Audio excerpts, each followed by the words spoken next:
Across the United States, universities are confronting a contentious choice. Recently, the University of Minnesota joined approximately 140 colleges adopting institutional neutrality policies, forbidding official statements about matters of public concern. Supporters celebrate this neutrality as protection from partisan turmoil. Critics lament it as moral abdication. Unfortunately, both media coverage and public debate have reduced this critical issue into a false binary: neutrality as silence versus advocacy as partisan intrusion. But the real issue runs far deeper. At stake is not merely a tactical decision about political engagement, but a fundamental philosophical question. Should universities centralize speech under administrative control, enforcing silence or orthodoxy, or should they embody democratic pluralism, empowering multiple independent voices within their communities? The legitimate frustration many feel toward universities stems partly from a justified perception that institutions often position particular academic opinions as unquestionable truths. Universities alienate the public when they claim to hold an exclusive monopoly on truth, dictating specific theories or moral positions as beyond challenge. The controversy arises not because universities have opinions, but because administrations too often frame their opinions as absolute fact. President Trump's criticism of universities, for instance, resonates precisely because it identifies this critical flaw: institutional overreach. By adopting ideological positions presented as unassailable, universities risk being perceived as arrogant or partisan. This ultimately undermines their credibility and invites political backlash. Yet ironically, the recent wave of institutional neutrality policies attempts to correct this problem through an equally troubling approach: silencing institutional speech altogether. Rather than democratizing discourse, enforced neutrality actually centralizes control, granting administrators unilateral power over what can or cannot be said. This approach misunderstands what genuine neutrality entails.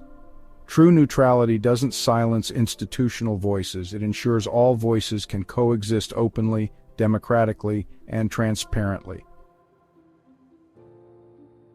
This is not a new problem, nor an unprecedented choice.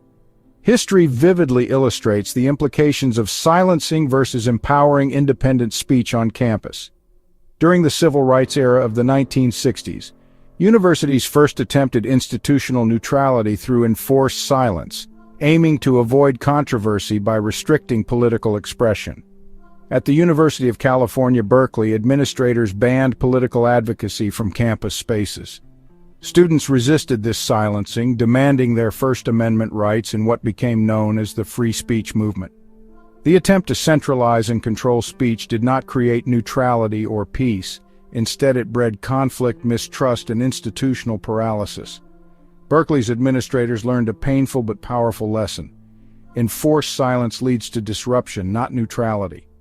The same lesson echoed tragically during the Vietnam War protests. At Columbia University and Kent State, administrations sought neutrality through silence and control, forbidding official engagement with the anti-war movement.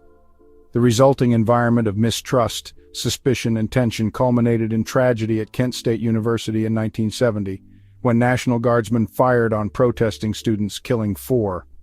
The Kent State tragedy is a haunting reminder that silencing voices doesn't diffuse tension. Rather, it escalates conflicts by driving dissent underground and increasing institutional rigidity and mistrust. Conversely, when universities chose openness over silence, they flourished. In the 1980s and 1990s, campus activism surrounding the anti-apartheid movement in South Africa demonstrated the benefits of pluralism. Universities thrived precisely because independent student groups, faculty departments, and organizations freely debated divestment from South Africa. Administrations didn't attempt to impose a monolithic institutional position, nor did they silence campus voices. Instead, they allowed genuine democratic discourse, resulting in heightened student engagement, civic awareness, and ultimately a powerful shift in public opinion. The lesson: a decentralized speech environment doesn't weaken campuses, it enriches their educational mission and civic vibrancy. These historical lessons reflect principles deeply embedded in the American democratic tradition. The Founding Fathers championed freedom of speech, press, and assembly precisely because they recognized the inherent dangers of centralized control over ideas. They saw clearly that the most robust truths emerged not through administrative fiat but through vigorous public debate and the contestation of competing ideas. Indeed, America's earliest public squares were animated by diverse voices debating fiercely yet openly, rejecting both imposed silence and orthodoxy. Our universities should reflect this foundational democratic spirit. The strongest, most resilient arguments arise from open discourse, independent thought, and decentralized speech, not from enforced institutional silence or administrative control. Given this rich historical and philosophical context, universities must reject both extremes, top-down silence and top-down orthodoxy. The real challenge facing campuses today isn't whether they should speak, but rather how speech is managed and who decides. The healthiest path forward involves shifting power away from administrative authorities and distributing it throughout the university community. Each department, faculty group, student organization, and affiliated unit should possess the democratic freedom and authority to independently formulate and express their own collective positions. Rather than being seen as monolithic entities promoting a singular institutional ideology, universities would thrive as vibrant ecosystems of competing perspectives, each openly challenging and refining the others. In this decentralized model, the administration's primary responsibility is not to silence or dictate positions, but to facilitate the free and open conditions in which multiple voices can coexist. Such a democratic structure would not weaken institutional credibility but enhance it, demonstrating humility, intellectual honesty, and genuine commitment to pluralism and freedom of inquiry. The recent policy shift at the University of Minnesota and similar moves nationwide should provoke not just concern, but renewed reflection and action. History teaches clearly institutional neutrality, defined as enforced silence, is neither neutral nor democratic. The path to genuine neutrality is through pluralism, openness, and democratic decentralization of speech and debate. It is time we reframe the public conversation about campus speech, rejecting simplistic binaries and exploring instead how to structure our universities as true pluralistic spaces.